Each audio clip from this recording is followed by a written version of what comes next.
Good evening, everybody. It's great to see you again, all the friends, week by week. It's the third episode of the Inclusive Circus Network Gathering. And welcome, and I hope you're gonna enjoy tonight just as much you enjoyed probably the other two episodes. As always, I would like to say that this event is organized by a bunch of people. Many people is behind this event.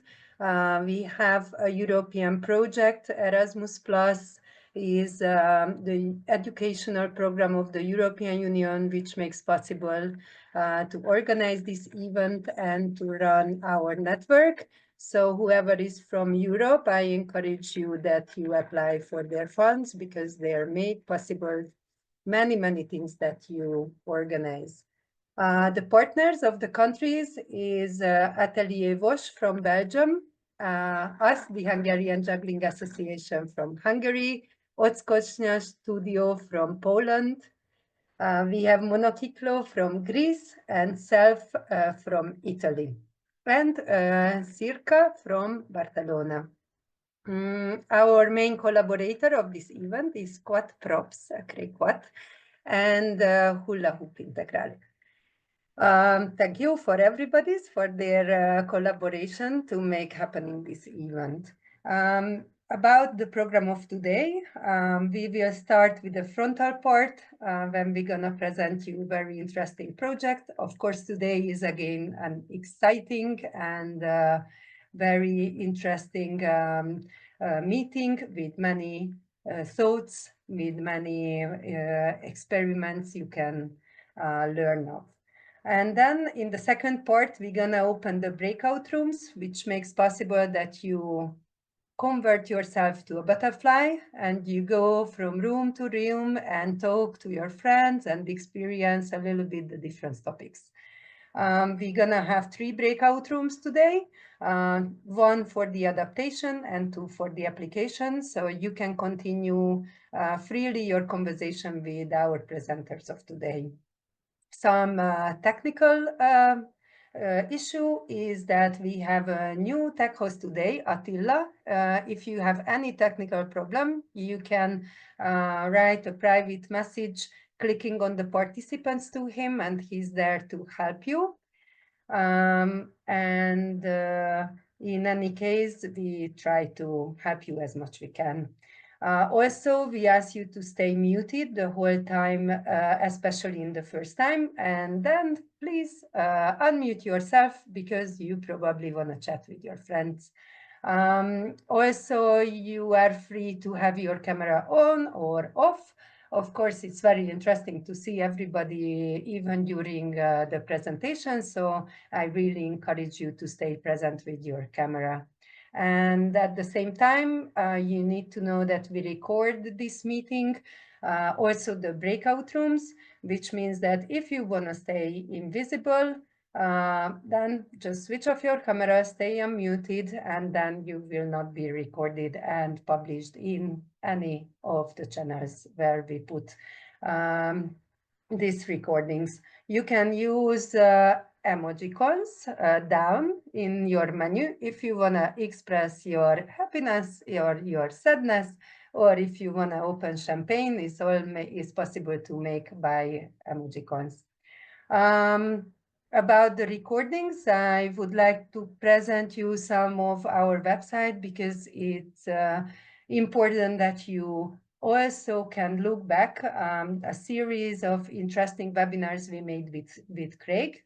So I think Craig is sharing his screen, and we also put it in the chat, our YouTube channel, where you can look back on the different playlists, many of our webinars, which we made happening in the past. They are like very good learning materials. First of all, you see on the left side, okay, so let's start. Yeah, on the left side, you can see we already started a playlist for these recordings. So the first episode and the second episode is already there. Then if you skip 2, then we did an inclusive juggling symposium in 22-23. Very interesting presentations. Each symposium had like 2-3 guests presenting their country's work. And we had the digital conference in, this is the Inclusive Juggling Symposium. Many presenters, and you really can map what is happening not only in Europe, but like worldwide through these presentations. And then in 2020, we did the digital conference, which was happening at the same time of the first Hungarian Juggleboard and Functional Juggling Convention. We did in Inspiral Circus Center in Budapest. And as you see, it's also a long list of interesting webinars and presentations. So I do encourage you. We're gonna also put in the chat box this link. And I would like to also show you another website, which is our Hungarian website. And I suppose you can't really read everything there, but why this website is interesting is because when I popped into a breakout room last week, I could hear that people were asking about what kind of circus researches were happening, what kind of academic researches we have about like circus in the past time, which is obviously an important material and are important documents for us, because when we work as circus educators, we like to show that this is really a scientific based method what we are doing, and Circus is a good tool and it's beneficial. So here I help you with the orientation. So if you look on the right side, the second one is in Hungarian kutatások, tanulmányok. So if you open that, is an Excel sheet which is listing many of the researches we could collect in our other European project. We did the 3C. And then also here you find links also to the book which was published, the Craig book, but also you find the same book on his website. And also it's a very interesting other book which was presented, is the book of Lapobocteri about like motor capacities in the educational circus. And if the last one on the left side is cirkuszi kutatások absztraktjai, so you probably can see the words abstracts, is like a 30-page Word document which is collecting the abstracts of 30 researches. We found that it's like the best collection about the scientific proofs. So you can download these ones, obviously free, and you can print it. And whenever you go to any institutions and you want to show that circus is beneficial and we are doing a great job, then you can like show like, look, all these researches are made on this topic. So I just found important that you know about all these learning materials and collections we did in the past. And thank you for sharing, Craig. And now actually I think there is nothing else, then go ahead. So I give the floor to Craig, and I hope you are gonna enjoy the evening. Yeah, so thank you for the introduction. I'm going to jump right into it. Today we have two special guests from Mexico, Paola Avilés and Itzel Aranda from Mexico City and Guadalajara, but based in Cancun now, Itzel. And I invited them here today to talk about their uses with functional juggling and inclusive and accessible circus, trying to expand our understanding of this word, and I'll discover new applications as well. So what I'm going to do to introduce their presentations is just give a real quick overview of sort of how the practice got started and where we focused at the beginning and how it kind of fragmented into a whole bunch of different directions.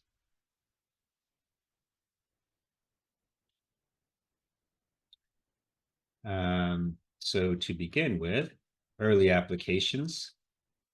Let me close this. Initially, the first intention was just to be able to enhance the accessibility of juggling. We hadn't really figured out at the beginning that there were all these different applications. We were just trying to make the activity accessible. And in doing so, we focused mostly on the traditional benefits: improved coordination, reaction time, the same traditional benefits that we tried to do when we teach classical juggling. That's what I was aiming for here. I will say that this period of investigation was highly collaborative with clinical and therapeutic sectors. So it was very influenced by their needs and their interest, and that rapidly after this period, almost immediately after we started playing with these ideas, it started to branch off into different areas of practice.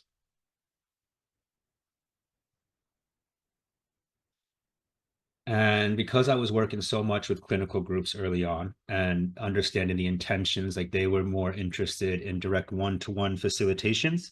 So this is where we began our investigations, focusing on one-to-one specialized facilitations that were intentionally designed for nonverbal teaching strategies, universal accessibility, with high results. Results meaning either time and task and repetition with different motor control movement, as well as enhanced executive functioning capacity due to all the sequencing and development of spatial awareness. And this type of facilitation, though, was more for the therapeutic world, right? We use it now in the social circus world as well, but at the beginning, I was building and designing this stuff mostly for clinical people, and had a lot of help from the Italian community, from Play Juggle and Lapo in this period of investigation as well. And if anyone's interested in this device, you can get a juggle board from playjuggling.com. And if you use the promo code PlayQuat, you can get a 10% discount. Functional transformations. So the original investigations were mostly based on how to discover sequencing relationships, how to develop the sensory conversations with time, all the stimulations of juggling. And at some point we figured out that we could use any object. It didn't have to be a juggling object or it could be any functional object that we could think of, which opened up this new form of practice and partnership, where working even more with clinical groups who oftentimes their goals are just simple pick up, put down of a certain type of object, or learn to develop a wider range of movements with a particular type of object. And in this way, we really start to begin to use the concepts of functional juggling as a platform to facilitate like direct therapeutic outcome goals or functional outcome goals for different types of people. And throughout all of this process of development, everything was being investigated non-verbally from the beginning. And that's for being able to share it with anyone, right? Because I find that needing verbal communication is often the final barrier with people who want to play. And this is all based off the process formations and sequencing maps, and you can learn more about it in our free book, Functional Juggling, a book about juggling. You can download it on the Quat Props website, quatprops.net. Here's some cups you can see. It's a classic example everybody loves. So it's using the same concepts as the juggle board, but replacing it with functional objects. And this opened up a whole bunch of conversations with clinical groups. Improvised formulas. So as we progressed in our understanding, as I traveled the world and shared these ideas with other people, and they shared back with me their interpretations of them, we really began gaining a stronger concept of the formulas that we were using to create these systems of play. And since this time, I think probably the last 8 years or so, I've had this concept pretty solidified. I've been traveling around and sharing it. I think the video froze, right? Traveling around and sharing the formulas, not like, oh, this is how you make my prop and you do my practice. It's about, these are the elements that are the sensory elements that are required to make a game of juggling. And these are all the different intentions and applications we can use. So on the right, you see a group from Europe in the Czech Republic. And on the left, you see Paul's space in Cracovia, 32 in Mexico City, one of our presenters. So the video on the left was filmed in her space. And you can see different like sort of cultural values, like everyone's doing the same thing. They're all using the same formulas of creation, but we're able to apply it in what we discovered is infinite amount of ways. So if you want to, If you got an intention to create an interaction with another person, then there's, you know, a really good chance that functional juggling can assist you with that. And for this, you should check out the Quat Props YouTube channel and subscribe to the playlist Ideas for Play. And we've got dozens and dozens of videos like this there. For future developments, we really start to see the emergence now more and more of the free play model. So remembering that we started actually from a facilitated model because I was partnering so much with clinicians and trying to design an intervention. I've always loved free play. It just hasn't been like the main part of the conversation starting out. I think it's good that we went this more formal route to sort of elevate the level of conversation we're having. But I'm super supportive of free play models as well. And I think one of our guests in the next episode, Circo de Artistas Barcelona, are going to talk about their experiences with that. I start to see the emergence of more people being interested in the psychotherapeutic applications. So in the last decade, a lot of research has been done with EMDR therapy and 3-EMDR therapy, which is very similar to the stimulations of juggling and flow state stimulation, mindfulness, meditation. And I think that juggling has a role to play in that conversation, and we'll see what happens, who will step up and create it. We also observe a lot more regional specialization, which you'll see with today's guest, which you would have seen with last episode's guest as well. Different regions have different needs, so they're learning to apply these ideas in more specialized ways and develop stronger material. The future is very open with lots of space to welcome new thinkers. So if you're someone who feels like you're just getting here, most of us are. The conversation is still young, it is still new, and there's so many areas of exploration that need to be done. So we welcome new leaders all the time, and ongoing growth of community and ideas. And the people you see here are just some of the people from our training courses over the last 2 years. Yeah, our community. For some news and updates, Shael and I are running our 16-hour online training course in April. We don't do this that often. It's an 8-class package. It's 4 classes about functional juggling and 4 classes about hula hoop and degrau. We think it's a really holistic perspective, and it can help you get started quickly with your ideas. We haven't had any registration yet. We don't know if people are waiting their time, but to try to motivate people, we are going to offer a discount of $200 registrations for the first 5 people to sign up. And you can find it on our website as well. And Stage Link, we used to be Circus Talk. I like to share this news because I just did a podcast with them. They've been really supportive of our community throughout its growth, and they're trying to create an alternative platform for circus artists to be able to share and discuss ideas. They're still developing their platform, but I really suggest people check it out and see if we can use it as a tool for our own community. And then my podcast while you're there. So here we go. Our 2 presenters for today. That's it. That's my general background. I could go a lot deeper, but we really just want to set the stage for the conversation. So knowing and seeing how things started, seeing how things developed, we're now going to take a present day look at 2 practitioners, one from Mexico City and one from Cancun, and see how they're applying these ideas.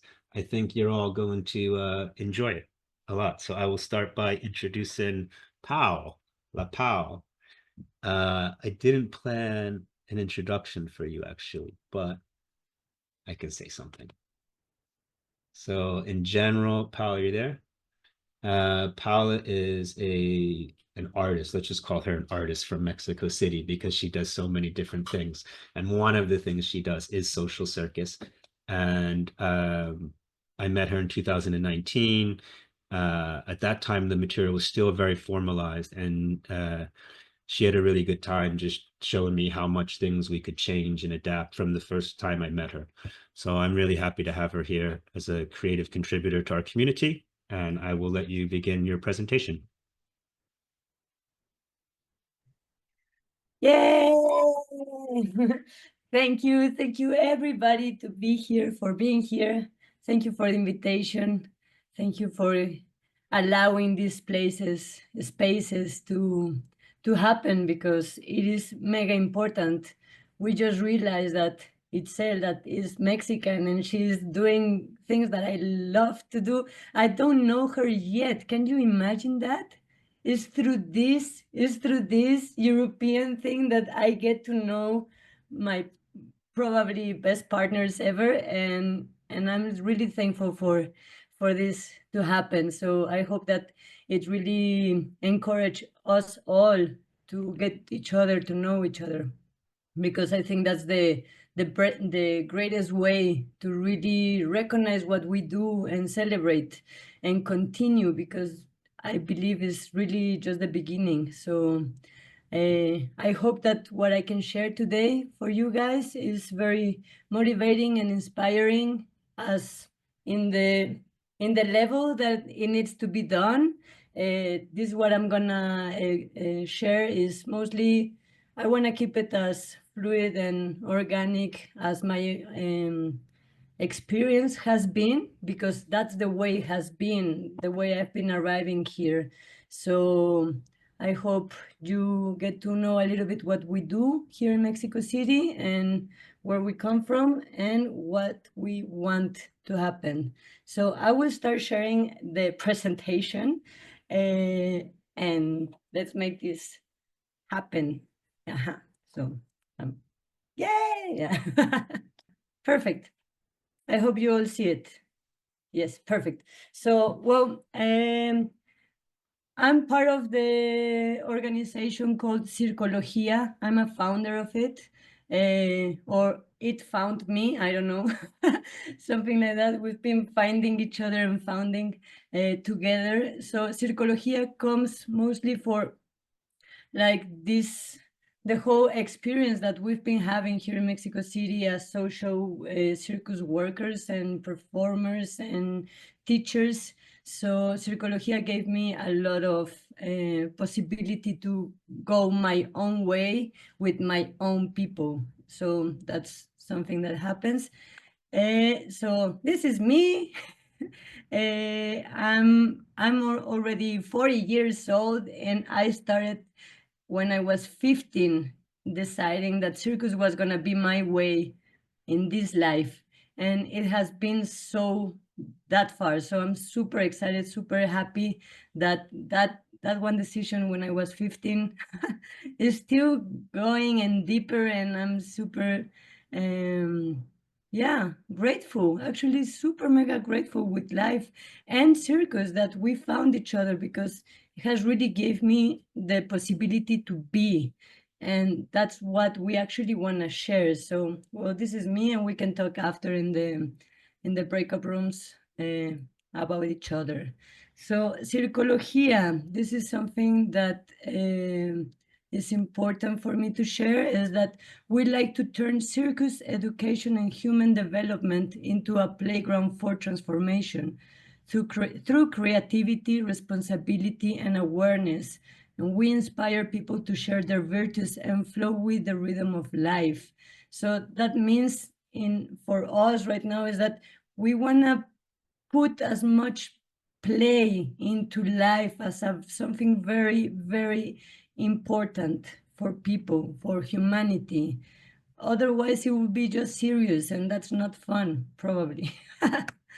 So that's Circologia, and we can keep on talking about it. I cannot go to the next one. Wait, maybe this.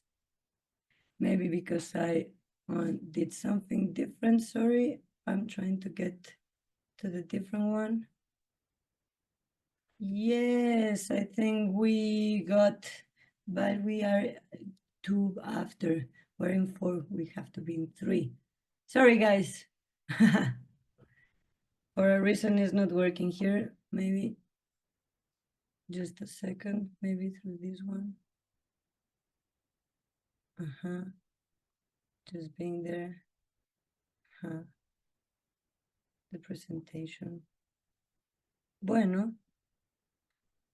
Yes, let's talk about why.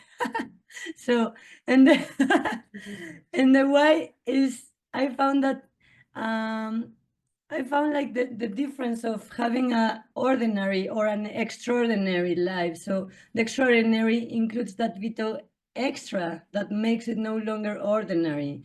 That means that we need to include, that means that we have to, or we can open our minds first, open our heart, open our soul, open everything as much as possible to make things happen, because otherwise it just doesn't. It just stays as big as we can think of. But if we allow ourselves to think bigger, then these bigger things will start to happen organically, and it will start to happen. So we need a diverse community where everybody has a place, allowing people to express themselves and discovering their potential and transform both their lives and society. So that's for Circologia or for me, very important why we do this.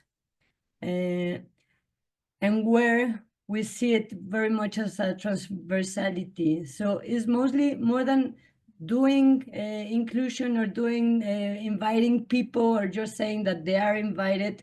It might not be enough. It's pretty much something that has to be in an everyday happening. Like we need to be, or I need to be, because you can be whatever you want to, but what I mean is, if we are open and not just saying, but we're being really inclusive, then it will just happen naturally. And that's what it's mostly, that we don't have to fight against anybody or anything. We just need to flow and allow things to happen, no? And allow people to come in and go out as well. So it is a philosophy of learning and resilience and human connection as a revolution, because it does need a lot of courage. It needs a lot of courage to find the freedom, to find the free play. It needs to have courage and wisdom and love as well, no? So our work must be consistent in every way and form in every perspective. It should embrace everyone, from early childhood to older adults, ensuring inclusion, coherence, and impact at all levels. And this is the art of growing together. So, sorry, guys. So all of this is just for you to know, like, what is our philosophy and where we come from. So, but how we apply this application, how we apply all this thing. And so mostly I found an opportunity, a big opportunity, since I had my first niece. Now I have 3. Yes. But when I started to be able to connect with tiny people, babies, and finding how they were really my teachers, and really finding like this conversation with them, it just opened a whole new world for me. And I could see that this world is very shareable and is very important, not only for the babies, because it is important that they are really in the atmosphere of play. They have to know the play. Otherwise, it will just be an ordinary life and not an extraordinary life, no? So if we, and what I want to say is not only for the babies, but as well for the families, the parents. Nobody taught a parent how to be a parent. And they need to work, and they're like stressed about the money, and they're stressed about life, and blah blah blah. So they need as well these spaces for connecting with their own babies, with their own child, with their own family. So it is super important, and that's why it started this, we call it Circolegio. So it's like a circus school. And we started to work with babies. So we found that most of the schools here in Mexico or around the world, they start with age from 6 and older, no? But I had my niece and she was 1 year old. So I said, like, fuck it, let's start working. Let's start playing. And they started to invite their friends, and then suddenly I just had the house full of tiny kids, and we're just all playing. That's how it started. And I want to show you only a short video of what is happening right now. So I hope you enjoy.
Yay! So that's the Circolegio. As you can see, we're having 4 ages mostly, or if you could notice, but we have the baby circus and is from, well, it's from 11 months or even earlier if they want to. It's because I really don't care how small they are. I just want them to come. So it should be from 1 year to 3 years old, baby circus. And then it comes Saltimbanquis, which is from 3 years old to 5 years old. And then goes the juglares, and is from 5 to 7 years old, and then the ringmasters from 7 to 12 years old. But the thing is, like, the mothers or the families, they have brothers or sisters, and they're not the same age. So suddenly was a mother coming saying like, well, I have a kid of 1 year old and his brother is 4. So what should I do? And it's like, let's combine everything. And that made it everything very smooth and organic, that actually I could see that age, it is not a thing to be separated. The more we can allow other ages to join the same space, the same games, the same rules that we put in that space, the richer it becomes the whole thing. So actually, not even the brother and the kid, the baby was coming, but as well the uncle and the grandmother, and started to happen the whole family, and they were all playing, and it really strengthened the community and the communication bit in between and beyond the families, because then after families were starting to get together to their birthdays and to the other things, and they were like taking the kids, I don't know, like it really became like a big huge family. And the problem, well, not the problem, but I noticed that the situation with the babies or little kids, especially in Mexico City, it always changes. Every 3 months it's a completely new thing, so we need to keep the whole thing flowing, no, allowing people to go and other people to come. So it just really makes like a big atmosphere of strengthen our ability to know other people and to adapt to all this diversity of people, diversity of needs, diversity of ages, diversity of bodies and languages and stuff. So I'm super happy about this Circolegio happening. And I want to show you as well the other way of application that we do is I play with older people, like above 60, from 60 years old to whatever age they are. And it is pretty much the same as with babies playing with adults, like bigger adults, grandpas and grandmas and stuff. They love to play. they mega love to play, and I'm just at class having the best time ever. Is definitely something that it really blows my mind to see how grateful these people are, and actually knowing that really there is nothing for them to play with their body, to play with everybody. There's only like different activities like painting and music, and which is great, nothing against that. But how about moving? How about like letting the blood go through our veins and make the smile really not just a smile, but really like allowing the sound, and even like to cry by laughter, like letting really the emotions to be as total as possible. So these are just one of the ideas of what we're doing. And so babies, I recommend to play with babies and their families, and I absolutely recommend to play with older people, and and how to make a transformation. Like, how about like being the babies with the older people, so that the adults can come and see what's happening, that and the joy that brings. And so maybe that's a reminder for them that maybe the real importance in life is these moments where we can share and play and hug each other, and through the play it as well arrives all these emotions and all these wounds and all these things that are concerning ourselves, and then through play we can really work it out, and it's beautiful. It's beautiful. And I don't know what else I have here. Yes, well, this is the tools that we're using in Circologia is on the left. You can see like an older guy, and it's called Palabarismo. Is one of the methodologies that I've been inventing, as you might be inventing other games and stuff. So this is an alphabet that it's not that I invented, because everything is already invented, but I applied an alphabet so people can start writing or expressing juggling. And it's really fun. It's super, super fun. And I use that not for the babies, because babies were not meant to know already the alphabet, or it's not something that I want to put them in their game, but until they don't have to know that there are letters for me, like we can create anything. But for older people, it's very important for them to have something in this free play, or in this moment that we can actually play, that we have some guidance, so that we don't get lost in the game, but we start getting the whole thing together. And yeah, then we do the Circopolis, and it's very free play, and they get all these things and tools to just construct buildings, cities, as the playgrounds, whatever they do.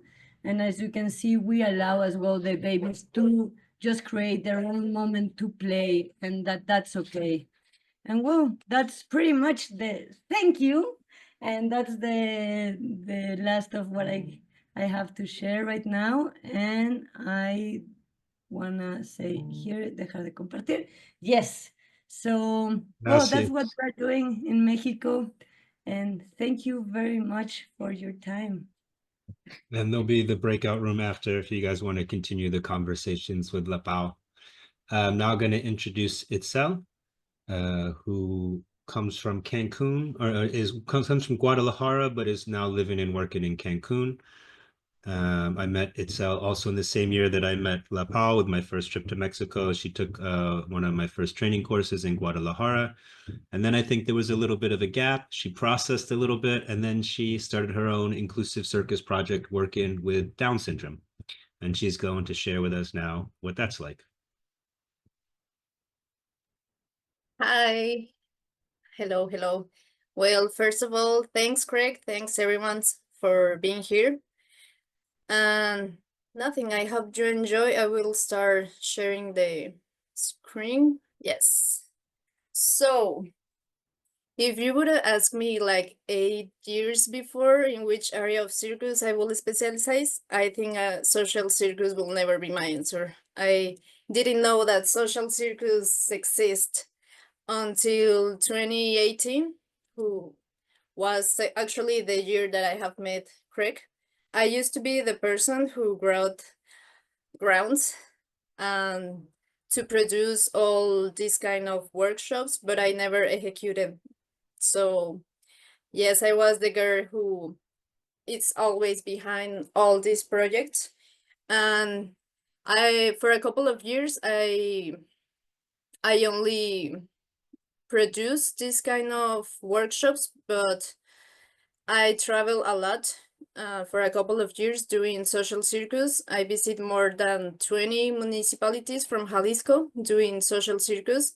And thanks to that, I learned a lot of all the trainers and all the teachers who I was work with them. So yes, I never thought that I will do social circus for a living like I do it right now. So hello, my name is Itzel Aranda. I consider I am one ally of people with disabilities, circus artist, and cultural manager. So my project began, it used to name Circo Up and Down. Now it's called Pulso Circo Social. In 2021, I decided to grow my first ground for me by me, because I was always writing projects from another companies or working with another people. But in 2021, I decided to grow my first ground, and I won. That helps me to make my pilot project in Guadalajara, Jalisco. And it lasts like 4 months of classes. I used to have like 5 groups from 5 years to 30 years old with people with Down syndrome. I think that this pilot project helps me a lot to have the basic solids that I have right now with the project, because in my team I have a physical therapist and a psychological specializing in Down syndrome. So we made them evaluations to all the participants from the project from the beginning to the end. But for me, the most important part of the team was Regina, who is a woman with Down syndrome, who was my monitor or instructor in all the classes. I trained her like 1 month before, because for me it was very important to have one people with that condition in my team, because who bear that them to teach me how to teach them, how to treat them, how to everything. Also, I paid for his work, obviously. But yeah, I will show you a video while I keep talking about this pilot project. I think that this pilot project helps me a lot because, for example, there was a few times where I couldn't give that class, and I realized how important was the job that I was doing, because I was trying to find a good teacher, because I am a believer that no, if you're a good artist doesn't mean that you are a good teacher. So I try my effort to find a good teachers, but I realized that everyone tells me always the same answer. And what was that answer? That no, they will not give them classes because they are afraid of them. And for me at that moment was very shocking, because I didn't think about it, I mean, for me, I made like a really good connection with this population, so I don't think that never crossed my mind. But for me, it was very shocking, because that answer I get like a really many times, because now I am afraid of them, or I don't know how to treat them, I don't know how to speak with them. And I was like, really? But to be honest, for me, I think I have never met before this project, or before doing social circus. I think I have never met a single one person with Down syndrome. So yes, that was for me like a really, opened my eyes to the reality of the society at that moment. At the end of this project, we made like a circus show in charge of every participant. For me, it was really gratifying seeing her parents, the director of the schools, the teachers, her brothers and sisters, watching her kids on stage. They were so proud, and also I was so thankful because at the beginning the parents were the ones that says, no, my kids, what if they fall, what if they got injury?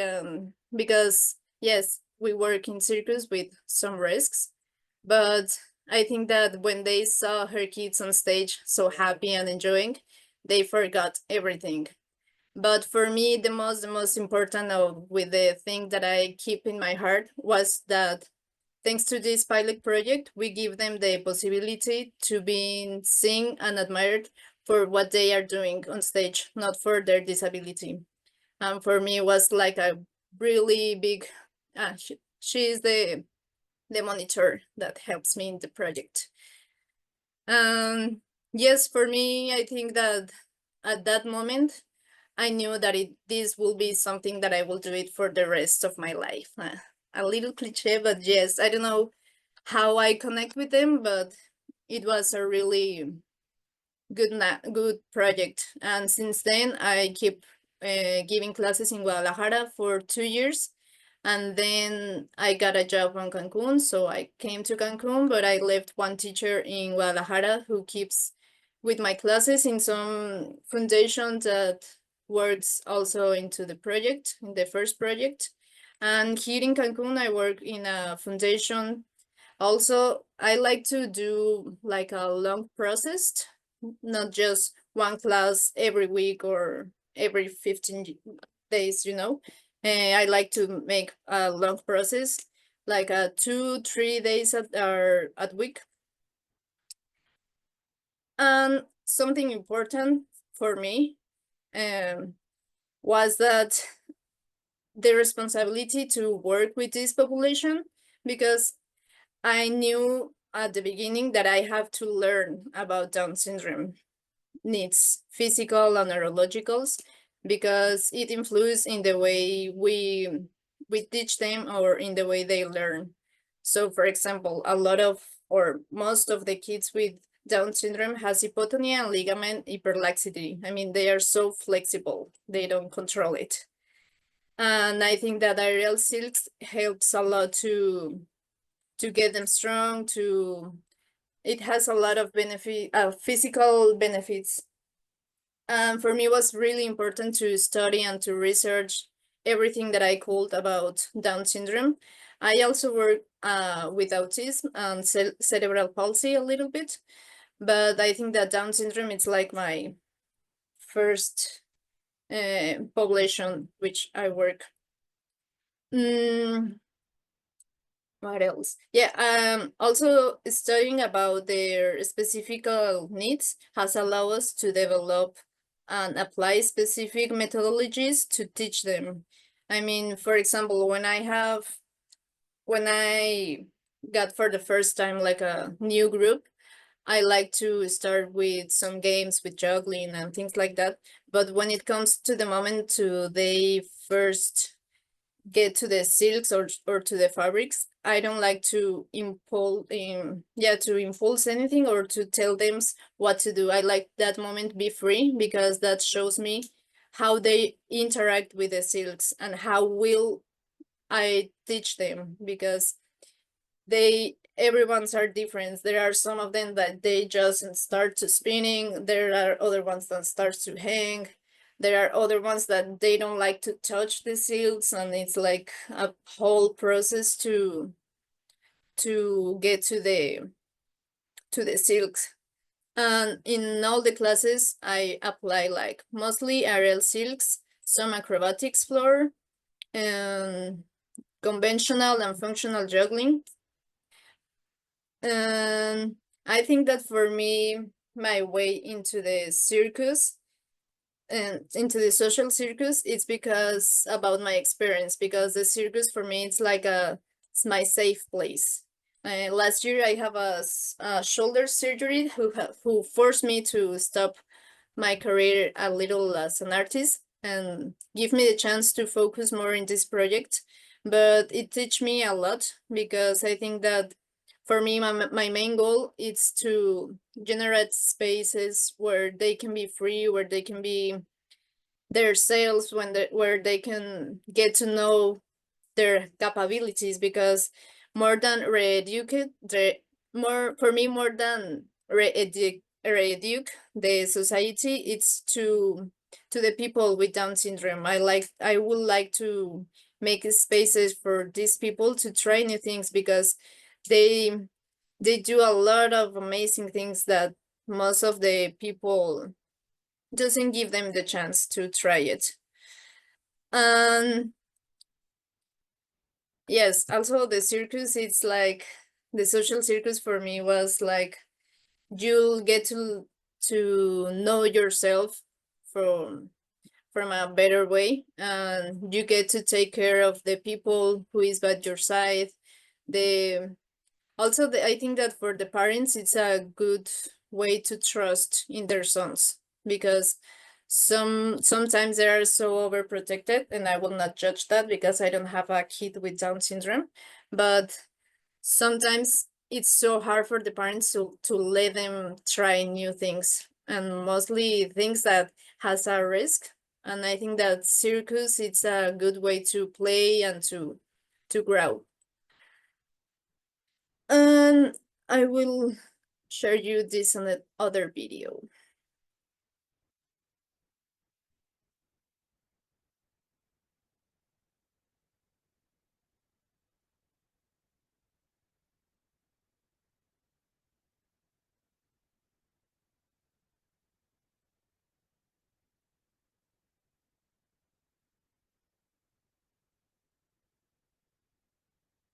Also, one of the other things that I want to try or to apply here in Cancun, here there's a lot of circus work in the hotels and things like that, like an animation, and I want to make a little company with Down syndrome people to go to the hotels and do some animation and start to prove that they can also live doing circus. I live doing circus here in Cancun, so I want to share that opportunity to them to professionalize in this area, and to show yes, to show the world that they can do anything, but mostly to show them that they can do whatever they want, and if they propose them, they can do whatever. They can dream, they can make your reality.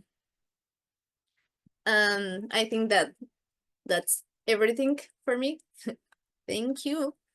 And here are my social media if you want to maybe sometimes follow me on, or if you have any questions. Thanks again for the space. I will stop sharing. Thank you so much, Itzel. That was a wonderful presentation. I was chatting with Marcos. We were planning to do 3 breakout rooms today because we usually have about 70 people in the last meetings, but today we have a slightly smaller group. So we're going to keep the breakout rooms to just 2. We'll do 1 for Itzel and 1 for La Pau. So if you want to chat more with Itzel now, we're going to create a breakout room for that, or you can go chat with La Pau.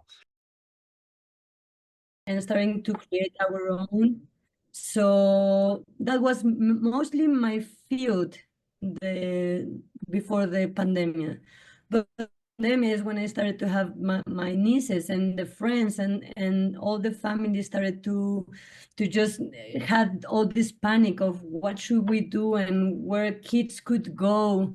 So we were starting to do this bubble. So that's how it really started.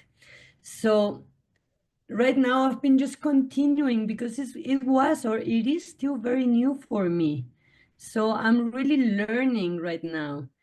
And for your question, at this moment, at least politically wise, Mexico City, I don't know if you know, but we have a new president.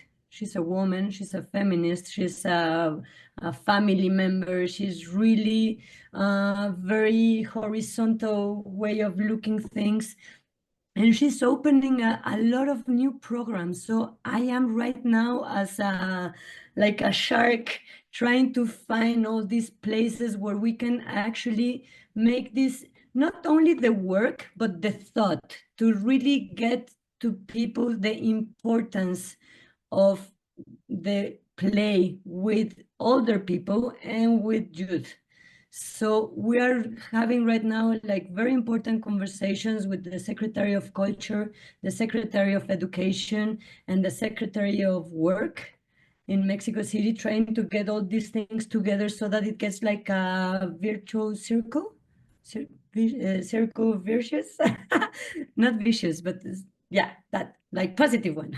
And so I am right now getting together with other circus members and other teachers to get all this conversation of what it really means and how can we make it as free and accessible and inclusive as possible. So I really hope, Stuart, that this gets founded in at least in the Mexico City development, not only in the parks, not only in the classes, but as well like in the schools, as well with their families. And it's just a thought that we need to make it very clear that this, if we change the importance in our minds, then everything starts to restructure for a happier place. And so I believe that that's the most important right now, to make people understand the importance of it. So let's see what happens. But yeah, we have like really big plans. I like to travel as much as possible. I like to know people. I'm ready to just keep as much possible happening so that it really, everything just gets to where it belongs. So that's kind of the plan so far. I hope I answered a little bit the question. That's a great plan. Sí, sí. And you have Circus Hub, Panayo. Yes, Yes. hello everyone, can you hear me? Yes, well, I can. Well, congratulations for all the nice work you've been doing. Thank you. And I myself have been working with the circus for the past 25 years. Professionally, I started in 2002, and recently in June 2024, I opened the Circus Hub, which is a actual space that people can join the circus arts.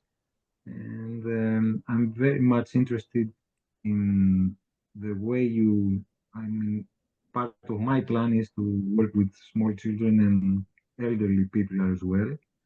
So my question is, how do you first, two questions actually.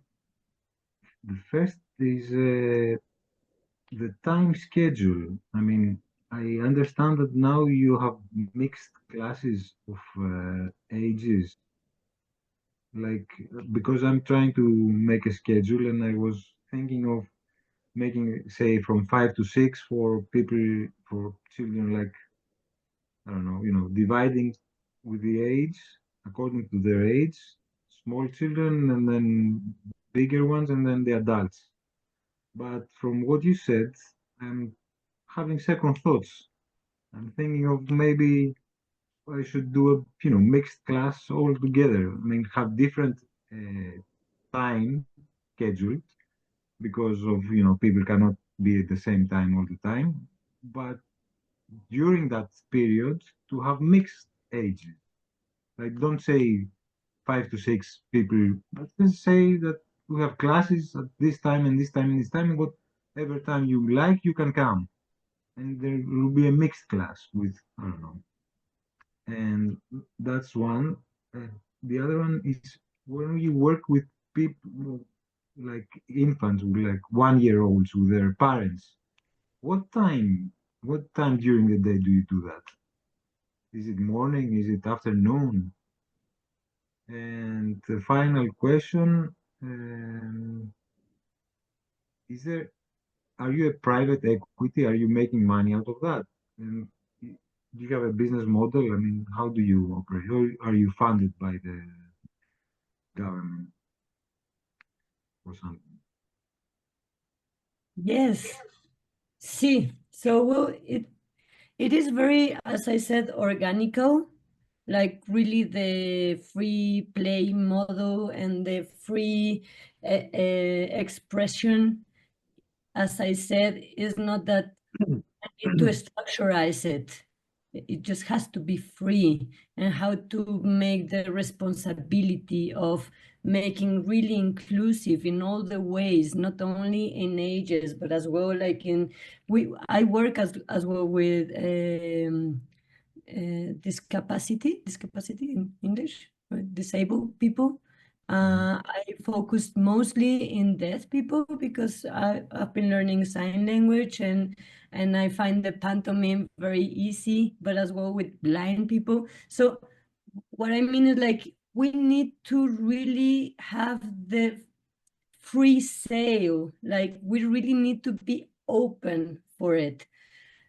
At least that's my experience. So yes, at the beginning, I structure like this is the baby circus, and it's Mondays from 4 to 5, like 1 hour maximum, because I knew that normally 45 minutes of class is enough for a baby, right?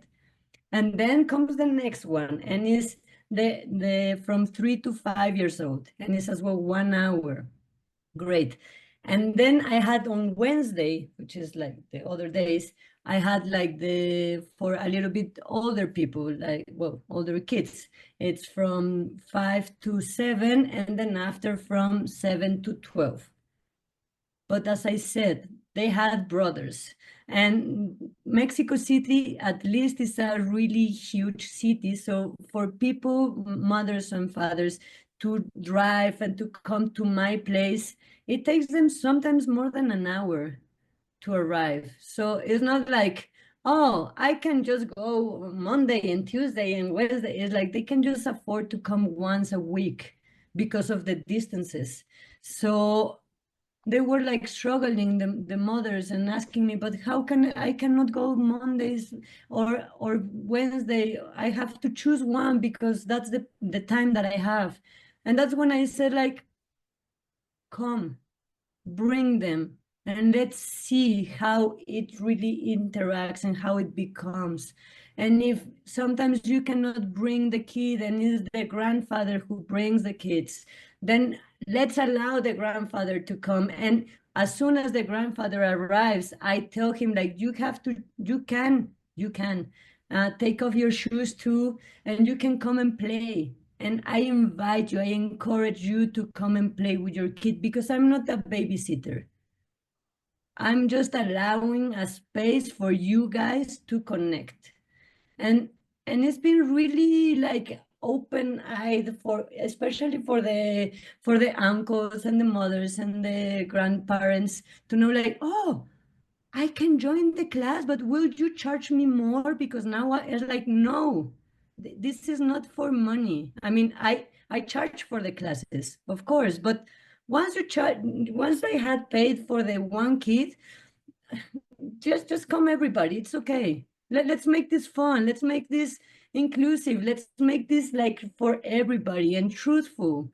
Like of course I wanna get more money. Of course I do. But it's not through the love. It's not through the game. It's not through there. I need to get my money from other places. But if I start putting barriers, economical barriers to the people, then I will just start losing them again, and then it won't be inclusive, and then I'm just saying something but doing something different. So I believe that it's okay to keep the structure, and I don't say that it's mixed for everybody. I just keep on saying Monday from 4 to 5 is the baby class. Then after is the saltimbanquis, and on Wednesday is for the older ones, and on Friday during the daytime is for the older people, because they don't work, right? And they can come and they can use their time, and I don't tell them like anything. They just come, come, let's play. And oh, you're hurt, it's okay, you can have a coffee if you want. You don't have to anything. Just come and feel with the people, because normally people just want to talk and they want to see, and they're more introvert. They don't feel like just, yeah, I'm gonna do cartwheels and stuff. It's like, I just want to see people happy. I don't want to feel by myself alone. I don't want to stay at home and just watch TV. I want to meet other people, and I need things that allows me to be out of home and meet other people and socialize. So I think I'm just like mixing a little bit all your questions, but that's pretty much how it has been happening. And families are really thankful, because most of them, they're telling me constantly, oh, I finally found a place where I don't feel like I need to behave certain way, or that I have to do this or I have to do that. And I feel really relaxed, and I can be myself, and I can see that everything is happening. So I'm right now just like courageously just saying, this is at least right now what I'm just gonna do until life gives me like this and tells me, no, now it's different. I will continue this way, and I will try to get as profound as possible to make it really an open space and welcoming everybody at the same time. Because what is great about Circus is that the methodology or the game is the same. Throwing a ball is just the same everywhere. And throwing the ball for 1 year old, and that they do this, or they don't even throw, having an older people doing exactly the same what the baby can do, because that's it. And then coming somebody else, like, you just propose a game, and they choose. They choose their level. What the only thing that I do say or tell them is, if it's too easy, if you choose something easy, it will become boring.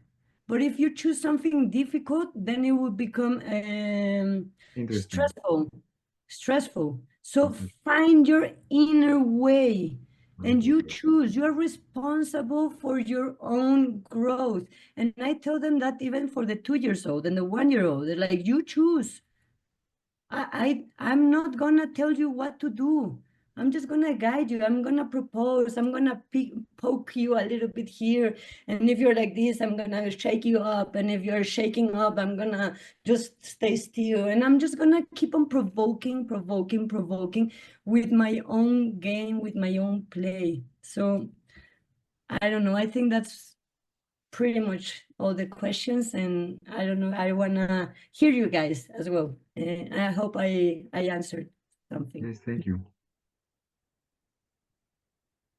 Somebody else, or I can just continue until you raise your hand and then you talk. It's another way. I don't want to tell you what to do. I will. Sorry, I'm thinking of joining the other breakout room to see what's going on there. So maybe I'll see you Sure, later. please. Thank you. It's amazing what she does. Yeah. Yes. See. And anybody here, should I pick you up? Like, what about this person down here? Or here? I don't know his name. Maybe I can just I would like to tell you that I really love the your approach, your like the community focus and the social part of the circus, how you focus on the people being together, being inclusive, and choosing to mix all people together to show them the all aspects and possibilities of circus arts to be connect, to be at the same room in the same time. I really like it. That's the impressive work. Yes, thank you.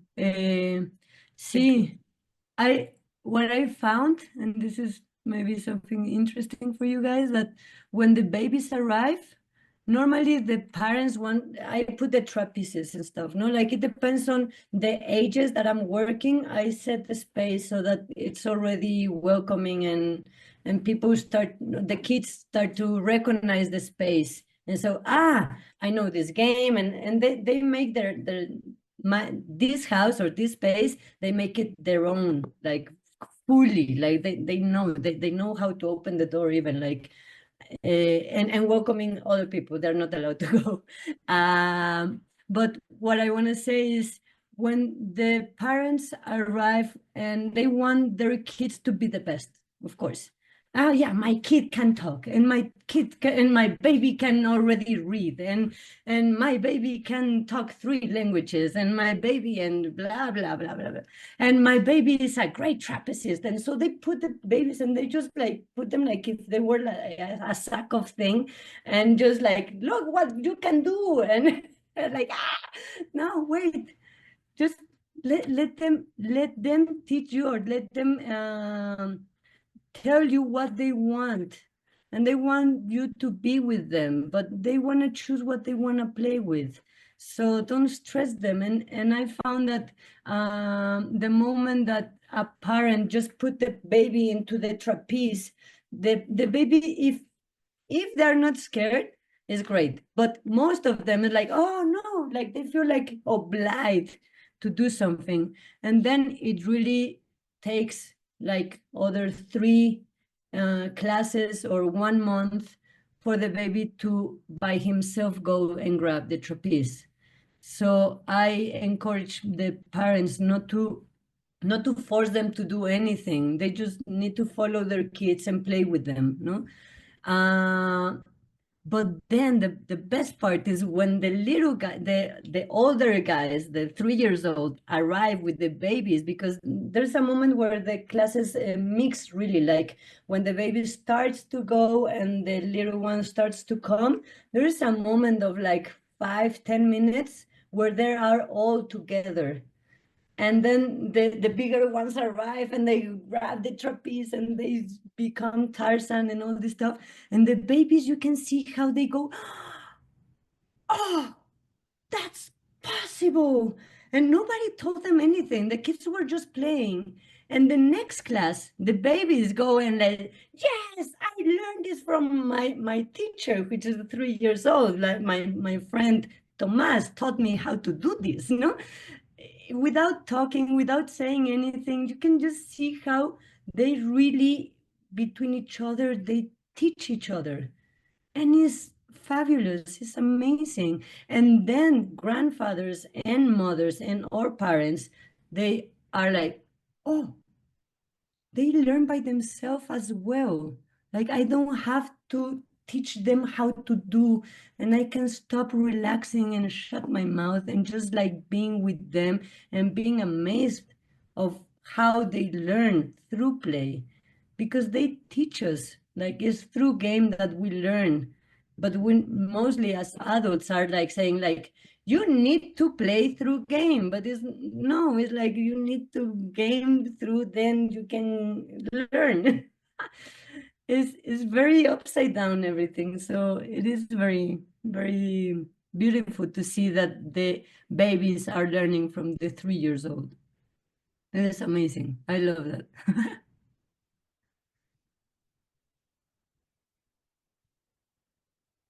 Any other maybe you have experiences or other questions, or I don't know.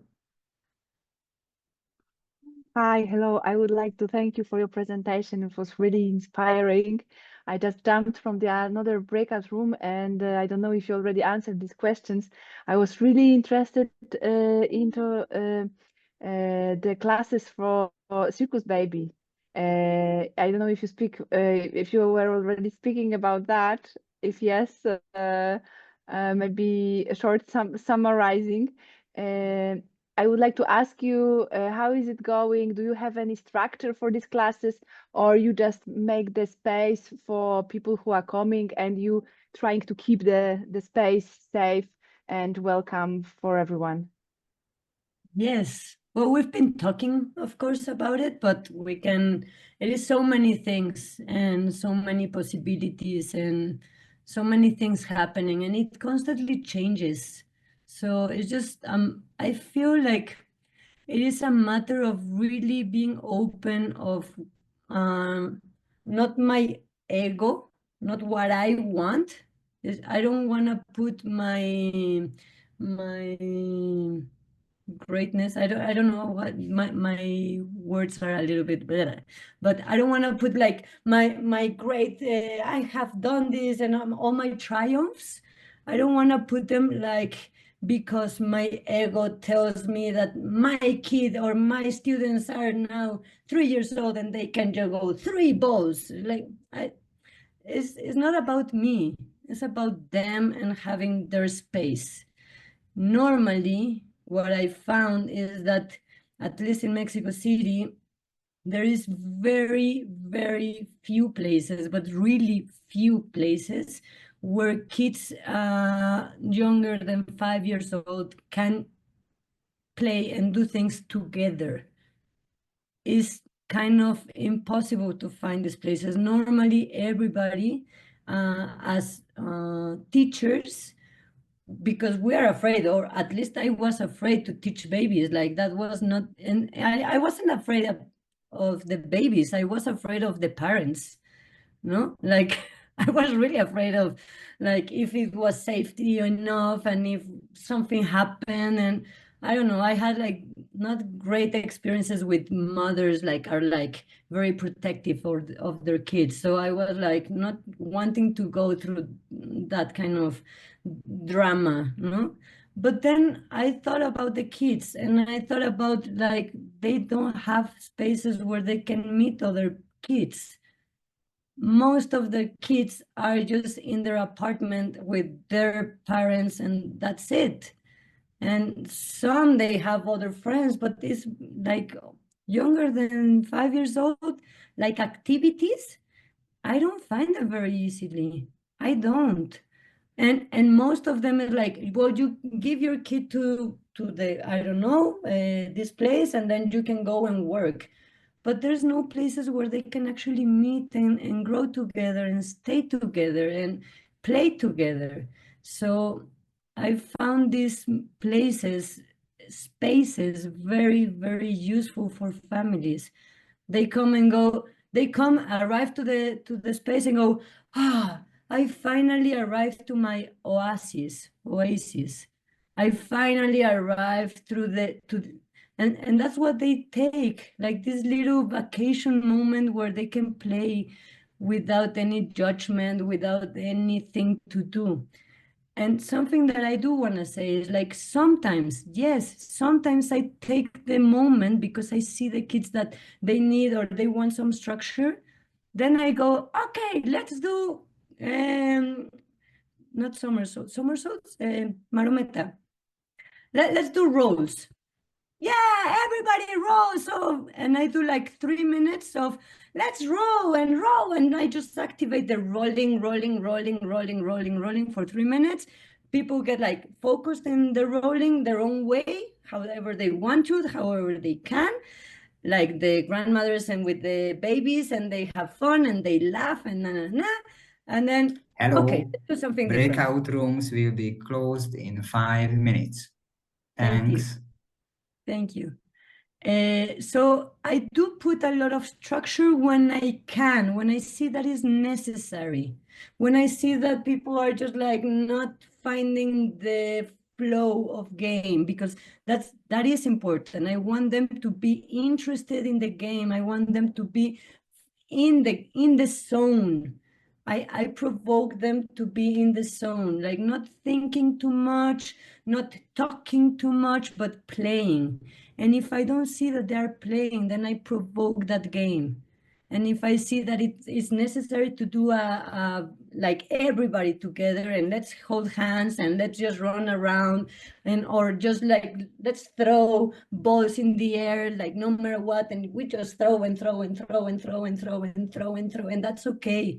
And then okay, now we need to put everything together. And then I say, like, let's put all the oranges to one side and the green sides to one side. But that's something that it just happens by the moment.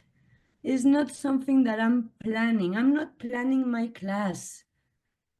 I have many other ways to actually, I get surprised myself of how did I come up to this game? Like, this is crazy. How did that happen? And it's because I didn't plan it.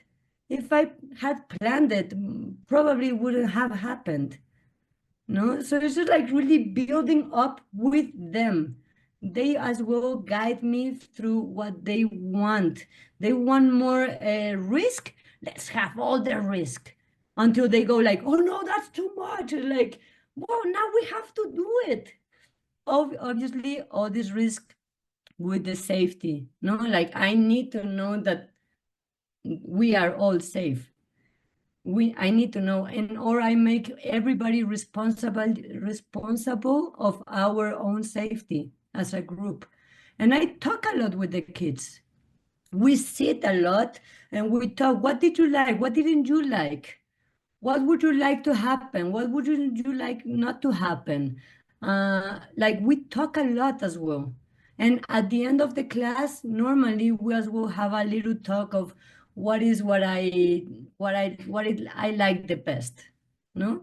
And they just get to talk and it's okay. And some babies don't even talk and they just point and they get shy and that's okay too. But give them the space to try is very important, as I feel. And I think that's really empowering to them. Although if I don't give them that moment, then I'm just like not allowing them to express themselves verbally as well. And then it's just again, no, like me saying what to do or what not to do. Did I answer again something?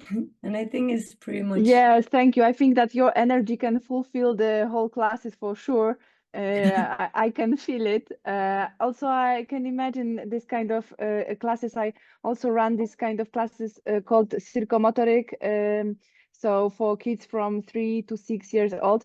But as I became mother on my own, I'm starting to think to run classes for smaller even kids, no, like for 1 year old and so on. And this sounds challenging because you can't talk to, I mean, you can talk, but they can't respond yet when they are 1 year old.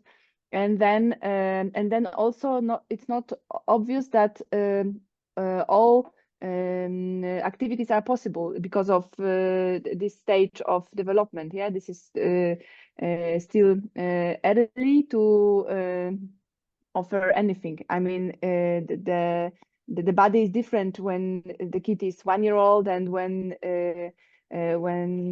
is 3, 4, 5.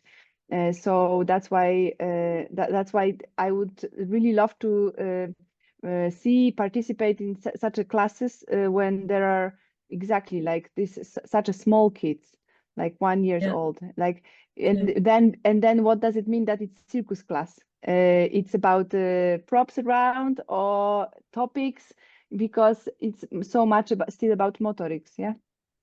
Yes, we have 30 seconds now. Kids can do everything and we can be with them. Like I get them to really try to do things that they will be helpful for their lives.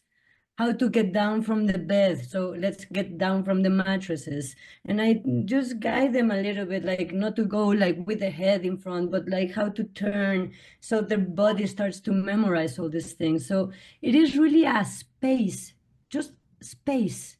Give them the space to just be. We don't have to tell them anything. We don't have to plan it, but we can guide them with what we know, and especially with the patience and love.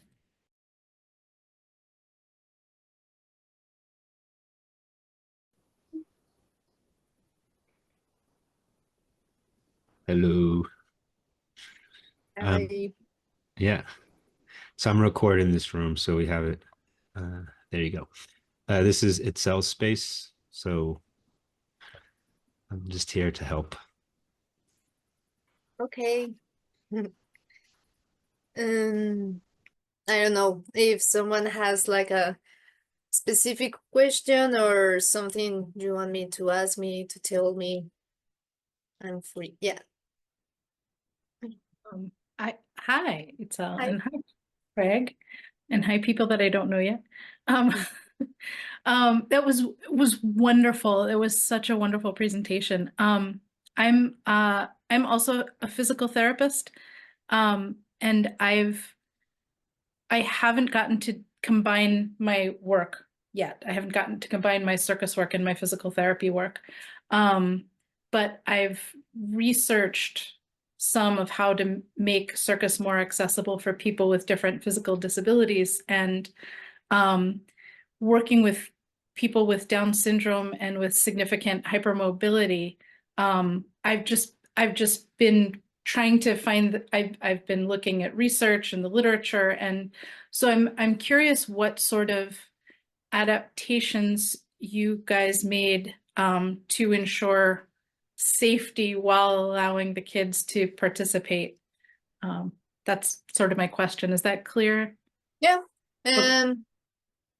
I think that some of my mentality that helps me is that at the end of the day, I teach the same way I teach the regular kids, you know, because I mean, yes, they have a differences, but for example, working with the hyperlaxitude, I think that for me it's very important to work first with the strong, like to have muscles, because if you touch all the kids with Down syndromes, they're like very soft because they don't have any muscles. So for me, it's important to first get them strong. I mean, they are strong, but they doesn't know how to use that strong in his body. And I think that, for example, the aerial fabrics helps with that because they are like suspended, and being suspended force them to use their body, or to realize that if they I don't know how to say, to soltar, if they open her hands, they will fall. Or if, yes, I think that that's something that I like for use in the aerial silks. And also all the kids are different, so you will need to see each body because they react different too.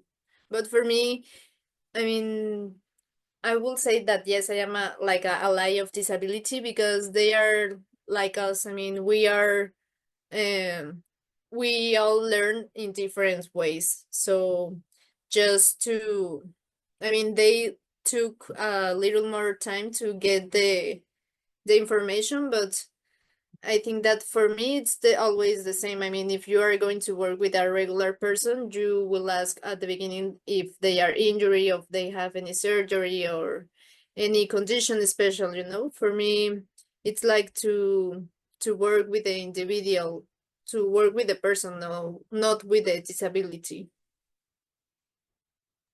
Right. Yes, I totally agree. Totally agree. And just and I don't want to take up too much time, but just I think that for the circus world is still learning how to work with people with hypermobility, like Ehlers-Danlos syndrome.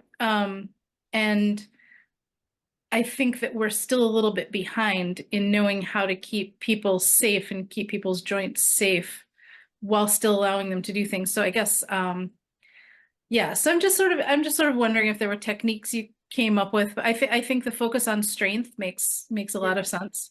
The straight and the conscious, because yes, for example, some of the kids, obviously they feel pain, but they can handle a lot of pain. Or sometimes they don't notice that they hurt or they burn, you know. So yes, you have to learn her to be conscious of her body, and I think that circus helps a lot with that. Yeah, thank you. Another one? If you don't understand me, tell me. I'm trying to do my best with my English and to speak well. I don't know, somebody else.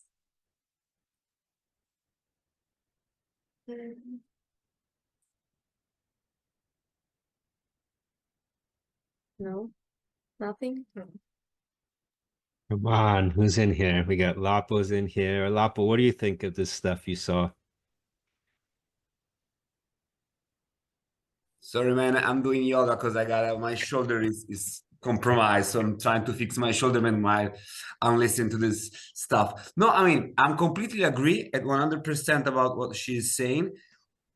Everything, like how to teach with them and the importance of the relationship. I mean, but I'm quite curious. Do you want to tell us something funny that happened? Because I think the funny moments that really I mean, it's more peculiar talk about all the basic philosophical lines. So if you want to tell us something important or something funny, I'm curious about this. Something fun. When I was doing the final show of the pilot project, I was really nervous because I have like 5 different groups and they haven't met each other until the day of the show. So, and also for almost all the kids was the first time to being on stage doing circus. So I was a little nervous about the lights, the people, the stage. And there was a lot of the kids that 5 minutes before they were like, okay, no, I will not do it this. I want to go home and start crying and so crisis for all over the stage. But then the show started and I couldn't get off the stage. So I was like, okay, no, it's not your turn, and I have to go down from the stage. I think that and working with kids, it's like they have done like a pee or poo-poo on the silks, on the fabric, because they don't, I mean, the little ones doesn't control themselves. So there's a lot of funny things on the classes. We never get bored. With how many kids do you work with? And now I have like I work in one association, but I go 3 days a week. One day I work with this separate group, which is the one that I want to do like the company, and I work like a specific techniques with each of them. And the other 2 days I have like 4 groups for like 5 or 4 people by group. Okay, Yeah. thank you. Your class sizes are 4 to 5 people, 4 to 5 students. Yeah, small groups, because you're by yourself, right? Yeah, I'm by myself and I have 3 silks. So I try to. I think it works out Yeah. that way anyway. Smaller group sizes is better in that situation. Yeah. Yeah, also when I work with the little ones, I try to be one by one at the beginning. Until I know they can be by themselves in the silks. I got more. a question. So Lapo asked like what was like a funny thing. So what are some surprising moments where they really surprised you? Because for me at the beginning of my research, like I was just getting surprised all the time by what they could do. Because at first I didn't really understand. So have you had moments like that as well, where you're just like, wow, I didn't know they could. Yes. Yes, they hang and they start to roll the silks on his body and start to doing figures that I didn't teach them. Or for example, we went to the circus. There was a circus camp and there was a girl in the hoop, and I recently teach them like a hoop, and they were like so excited to see the girl in the hoop on the circus. And the girl made like a trick, like she hung from his feet. I don't know how to say it. It's like he hung, and the next class 2 girls arrived to the hoop and start hanging on the foot, and one of them realized it, and I was like, oh, okay. So they copied what they saw in the show. Yeah. Nice. And she was able to hang by her feet. I really like that idea you have about, we talked about that before. It's like trying to make a company with them as well, because you have that market in Cancun as well with a lot of hotels and things, and it would be amazing if, where it's level 1 is creating educational programming for different types of people, and then level 2 is using that education for employment, right? Yeah. So I look forward to seeing that stuff. Mhm. I got another question. I mean, you have only, let's say, true Down syndrome, or you have mixed with some other things like blind Down people or autistic Down people? You have No, mixed ones or just straight ones? for now I work only with Down syndrome. There's a few kids that has autism too, but it's a little level of autism. But yes, now in the foundation that I am, it's just Down syndrome. But I want to do something also with people that are in Chair. chair wheels. Yeah, to get to hang Wheelchairs. and feel fun. Yeah. Wheelchairs, yeah. Yeah, there's a lot of dance companies that do that work already. I think if you look outside of circus into theater and dance and music, you see those disciplines, those industries are so far ahead of us. You know, they've been doing this a lot longer. You have yoga. You have one yoga method for wheelchairs. I think you can find it around. I did one workshop once. They had just the yoga for wheelchairs. For example. Okay. Yeah. Yeah.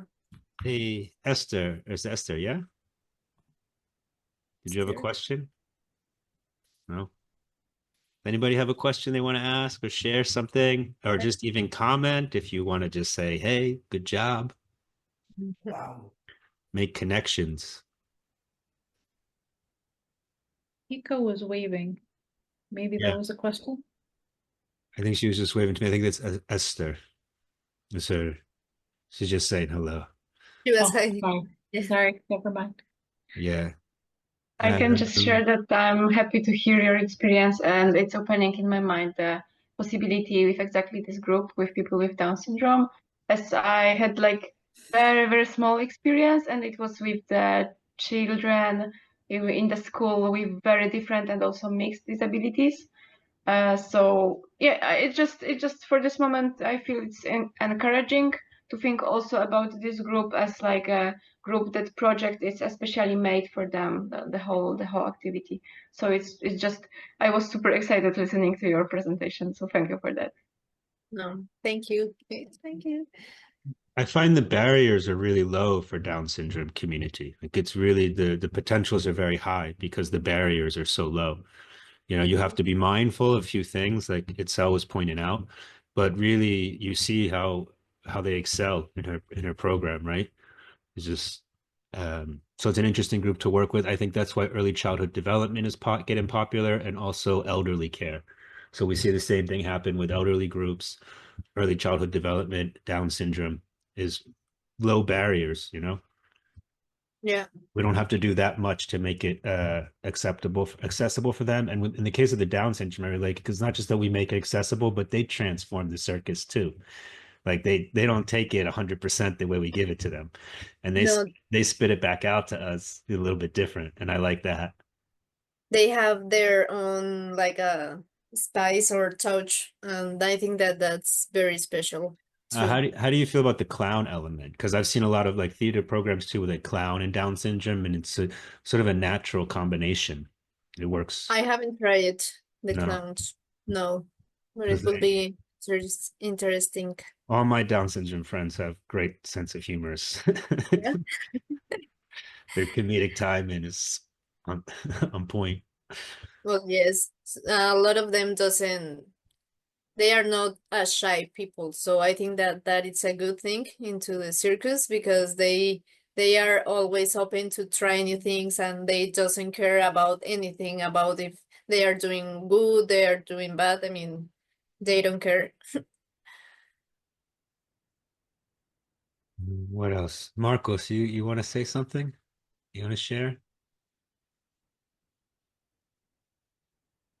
Yeah. Nice to meet you.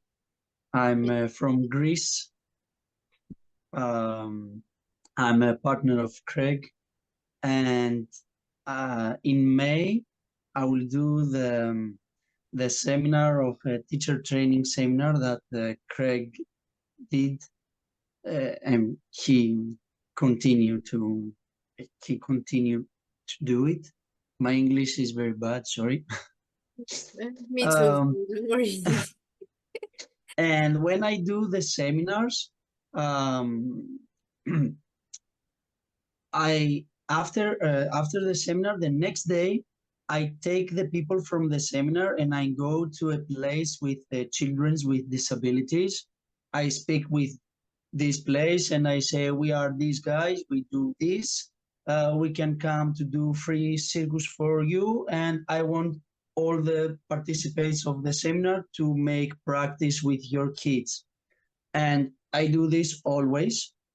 So the participants have the opportunity to see all the methods directly with these kids. And this time in May, I spoke and I'm organized to, after the seminar, to go to a place with kids with Down syndrome, only with Down syndrome. Nice. And it's the first time that I will do it with 20 children's Down syndrome children's. Yeah, Nice. and I think it will be very good. I have worked with them, but you know, in general, with typical minds of kids, or in places with opting people, blind people, but it was only 1 or 2. But that time realized the Down syndromes that I have met, they are very tired with juggling very quickly. Mm-hmm. Okay. Like the autistic people, they stay more, or the DHTV. TDH. Yeah. Uh-huh. Yeah, or and also the blind people, they stay more.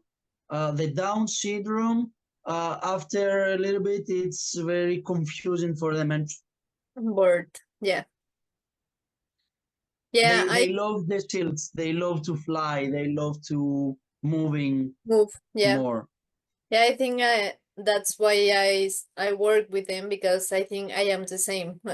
I'm not a juggling person, and I am a realist. So maybe I connect with them like that, because I am doing that too. So yes, maybe. Yeah, but also I think that Down syndrome people are so open to try new things, and they are optimists to learn new things too. Mm-hmm. Yeah. Yeah, and Down syndrome is the most easy for me neurodiversity, because it's more easy to communicate. It's more social persons. Yeah. Yeah. Not all of the people with Down syndrome, Of but course. yes, It's a mostly. spectrum. It's also a spectrum as well. Yeah. I forgot what I was going to say about Marcos's point there. Oh, is that yeah, like I think you could be right about that. And then, but that's also why it's important to expose them to the juggling, right? To like always try a little bit longer periods of concentration. So I don't know, it's so maybe you noticed in your program, have they been increasing how much time they can spend with juggling? Have you noticed before they get bored? For me, it's like 20 minutes, but the little ones are the ones that keeps more juggling. The little More one. fun. Yeah, because the older one, I don't know if it's just because they already know the circs and they like and they want to go to the circs, but the little ones are the ones that keeps more on juggling. That's interesting. Yeah. Yeah. Yeah, I never worked with a little one with maybe 8 years old, 10 years old. Always was 15, 20, 25 years old. And in juggling, they stay about 5-10 minutes, and then Go. they want something more exciting for them, more adrenaline. More dangerous. Yeah. Yeah, but I think I'm very curious about the May after the seminar that we will do, because we will have 20 kids, so different ages and different level of the neurodiversity that they had. Mm-hmm. So Okay. we will see. We have 2 hours with them. We will do circus and functional juggling 2 hours with them. And you will work just with the kids or with the parents too? I said I know how is the guy that he has this building is not the boss, is from the government guy. That I want also the parents to stay there just to look how effective is this method. Because sometimes the parents are very how to say they came always and they take the hand and they say, you don't understand. Okay, look the leader what you say. Okay, focus here. No, just leave me and the children. Yeah. And just you can just look. Yeah. Yeah. Yeah. Because it's not something that if it was like a lesson like 2 times every week, okay, come with your parent and I want to teach also the parent, because when you are go home you can practice together. In this case, okay, but in the other case I have 2 hours only with your kids, so just stay there, look how we do it, and look how your kid, it will be very fun and it's okay. Yeah.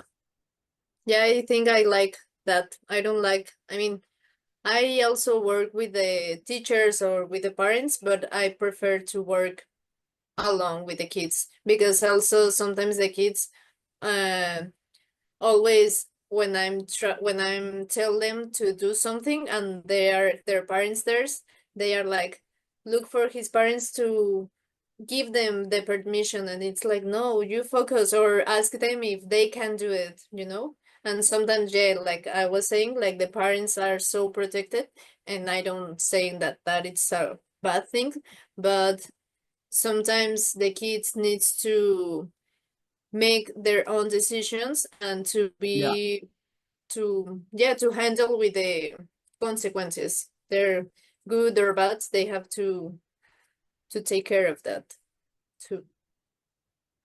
Mm-hmm. Yeah. Does anyone else here have experience working with Down syndrome, doing circus or any context? Esther, yeah? Have you done circus in this community? Have you done juggle board with them? Your microphone is turned off. I think it's open. There we go. Yeah, but usually not only Down syndrome, but all kinds of mentally handicapped is the word, I think, mentally challenged, whatever. I never have only Down syndrome. Yeah, but you have experience like in those mixed populations as well. Mixed syndromes. What is your field of practice again? Your background? I'm clowning and I'm teaching circus, and I have some social work education, but yeah, that's what I don't work in that since I started juggling 25 years ago. So I have some background there, but yeah, and I don't have a group like I think the others who just were speaking have a group. They have all the time, every week or something, but I more have like bookings once a year or only one time or a few times or sometimes 5 times. So yeah, that's what I think is interesting with Itzel's project as well, is that she's in this situation where she gets a lot of exposure to the same group for a long time. I think with a lot of the other projects, like with the way funding works in Europe and stuff, it's always like a little bit short term, and you've always got to try to deliver the most with the least. So I don't know how she managed to pull that off for herself, but it's I think that's what's adding to the quality of her project, is that she's having 3 days of exposure for weeks, for a week, for a long period of Oh, time. great. And I think that's a sort of the truth, the reality of how much you need to work with these different populations in order to, you know, like for a high functioning kid with no impairments, okay, once a week, 2 hours, great, you're good. Over the course of the year, you see development. But with people with additional needs, you know, it also means additional time and additional focus. So yeah, I don't see as many projects that are operating the Hello. Itzel as Breakout I'd like rooms to. will be closed in 5 minutes. Thanks. One topic, because Kate, you're here from the US, right? I don't know how active you are with the American Circus Educators Organization or Youth Circus. Are you involved with those guys at all? Yeah, I've been volunteering for them for many years. I was involved for years with the Social Circus Committee, but that is currently on hold, and so which is a good thing. But I'm now with the Jedi Committee, so for justice, equity, diversity, and inclusion. Because I'm always thinking of ways to connect, and like, you know, this conversations in the US are hard to connect to other parts of the world. It's a lot easier to connect other parts of the world.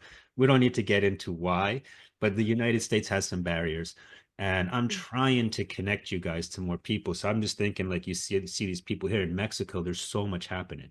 Like, it's just the social circus is being pioneered in Mexico, and in the US, you guys are like, so how can we ideas to connect these conversations, because you're right next door, and even now more than ever with the political, you know, barriers being put between the two cultures, is now when we need to really try to get those two countries to interact, right, to bypass all that other stuff. So just to put that on the radar, we could find ways to get US conversations more connected with Mexico. I totally agree, and I love that, and I'm so happy to see Sandra here from the US. And then there was one other person that maybe, oh, and Kevin was. Kevin. But I was thinking that earlier in this thing, I'm like, there's so many awesome people from all over the world, which is so great. But I'm like, why is the US circus community not showing up? Yeah, and here? I sent direct emails to like 100 circus schools in the US. I don't know. Yeah, I mean, to be fair, there's a lot to distract you guys right now. There's a lot to distract you. But I feel solidarity is needed in this moment. So it's not like I'm criticizing. I'm saying like, hey, look, the rest of the world, we're here. We're a lifeline. Help you get through this next 4 years and get back on track. Right. And to be hanging out with, Yeah, it's so inspiring to hear and see the work that other people are doing. I mean, I left 2 weeks ago. I was like, I'm starting a social circus program here in the town where I'm living in. But yeah, I would love to try for the next 2 to see if we can get more people involved from the US community. Yeah, well, for the next meetings, it's going to be the groups from Europe again. This was a special feature for Mexico that I decided to do because I think it was really valuable to see. So yeah, we'll continue developing those conversations. Hopefully you can be, you know, thanks for showing up, Kate, basically. Thanks for showing up, represent USA, and try to be a rod, you know, try to be a catalyst to get other circus people happen in the US. Because I also know, like, I grew up in the US and like the gears just move slower there because, you know, things are happening, and it can be so rejuvenating to get involved in conversations that are happening in other parts of the world where they're just like moving ahead so fast with things, and then you can take that back to your own country and be like, guys, I think we can do more. I think we can, you know. Maybe it's because the US, the circus is also considered like a bit of a competitive environment.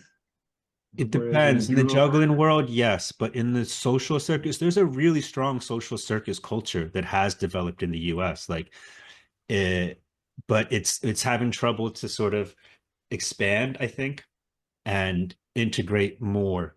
So we're working on it. unfortunately, it's going to be needed badly in the next Yeah, years. but you So have other cultures. I'm sorry to get off topic now, but you have other cultures like in Spain or something where they have like they're super competitive with football and everything, and they love circus. You know, they're super into it. So it depends. Any final thoughts, Excel, you want to share? Because I think they're going to close the room soon. Last questions, compliments. Now you all know, if you ever plan Thank on a you. trip to Cancun, just hit up Itzel. Yeah, you are welcome anytime here. Okay, breakout rooms are closing, so I'm going to end this recording and I'll see everyone back in the main room. So many people left now. We're down to, I think, 20 people in the Zoom meeting. And what we're going to do to wrap up is just have each host share with us a little bit of what the conversation was like so the people in the other room can hear what that was about. And then I'll give you some updates about the next episode so you can be ready for that. And then you'll be, see you next time. We talk about, but I mean, there was a certain doubts about how do I deal with the physical things with people with Down syndrome, like the hyperlaxitude or things like that. And also we talk about a little of the juggling and Down syndrome people. And what else? Sorry, I got lost. Yeah, I think Marcos was sharing. A couple people had experience. No one has experience working exclusively with Down syndromes. We realized, and we also realized that Itzel's program is kind of unique. It's something maybe we can all be trying to work towards. Is that she's getting a lot of exposure per week for long periods of time with the same group of students, and I think that explains why she's having such high results. Because she's doing 3 days a week with some of these kids. And we compared that to a lot of the European projects, which tend to be funded or granted. And then it's maybe you get a lot of exposure, but it's for a short period of time, or you don't continue the process with them after the project is over. So just make a note of that, right? How when you're working with these populations, if you want to achieve more, you also have to consider more time, more attention, not just adaptation as well. Yeah. Cool. Yeah, All right. La thanks. Pao? La Pao? Yay! Well, it was very beautiful to keep on expanding a little bit more of why or how it has been happening this way. And pretty much the main questions were like how I would structurize, or how I would do or why did I do it mixed instead of just like having very clear that these are the ages and these are like the topics. And people, it seems that were really excited about this offering of making it really open and mixed with ages and with differences, no? So what I've been just talking is that it really goes in a moment of it is very important that we take this space as a space and not necessary as a very structure that we have goals and that we have like all these things, because it is important, but itself or naturally will happen naturally. It will just come. We just need to be as patient with our kids as with the results of what we want to do, because otherwise we start guiding again to what we know, and then we don't know the unknown. And it's amazing to get to touch the unknown, and it's little by little, because otherwise it just like be a very hard bomb, or we cannot do it very fast. Accidents might happen, no?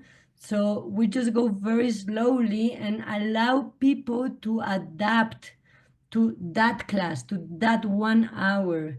And if it becomes that 1 hour, a 2 hour, great, let's celebrate that. It's okay. And after the 2 hours, then the kids are doing their picnic. So they stay another 2 hours just hanging out and just sharing food. And why not? Let's have that space for it to grow and to happen and make the relationship as strong as possible, because that's the main thing. We want a strong society because we get to know each other and support each other. And I think that was pretty much what I feel that it was the main focus, even though we didn't say it in those words. And I don't know if you had something else or if that's enough, or I don't know. Yep, that's good. Thank you. Thank you so much. I'm going to share with everyone now what's going to happen in the next episode. So next week, that's breakout rooms. Next week, we have the presenters, two presenters, Elga Polet from Bruges in Belgium, who's been doing collaboration with design colleges in Belgium as well. And they've been creating adapters for existing props, redesigning existing props, and designing new props. So it's going to be a conversation about the adaptation process with her. And the other presenters are the Circo Associación de Artistas from Barcelona. And they've also really big prop developers, but in a, I guess, a more informal way, using repurposed materials. And they're going to talk about their application approach, which is definitely a lot more free play than the directions that I've developed, and how they've had success with that model. So if you'd like to continue those conversations, if you felt this series of symposiums has been beneficial and enriching for you, then we encourage you to come back in 2 weeks on, what is the date for the calendar? March 19th. March 19th, same time, same Zoom link. Please share with your friends. We will have our tech guy's sick right now, so everybody wish him well. But we will have this edited and published and out to you in an email. So we encourage you to share these links if you think the conversations are interesting. We building bridges, building connections is how we move forward. So thank you. And actually, our tech guy Bendaguz is sick, but we had a new tech guy, Attila, and thanks a lot for him to jump into this game in the last moment yesterday. We really improved ourselves we got an upgrade of Zoom in the last 24 hours. Yes. Okay, so we will see everyone next time. Thank you all so much. Ciao.